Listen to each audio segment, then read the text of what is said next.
Nakaiba't ibang kasarawang ginagawa at binibili ko sa school. Rubik's Cubes. Guys, pang matalino lang tong laruan na to. Pero ayan, pinabuo ko na sa kaibigan ko. Pumuputok-putok or guys, yung tatawag niya lang confetti. So, ganito lang to. Hihilahin nyo lang siya.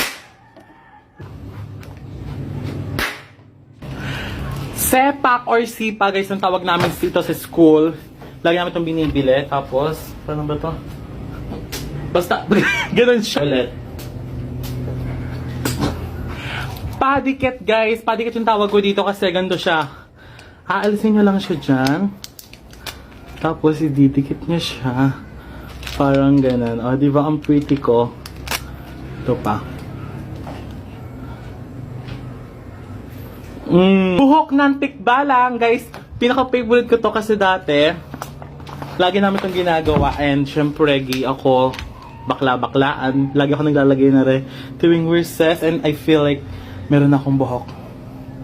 Pautot! Guys, saring umudot na lobo. Pero bago yung gusto nyo load sa punch mga appliances na sinit ko yung bio, puntahan nyo na lang. Ganito siya, guys.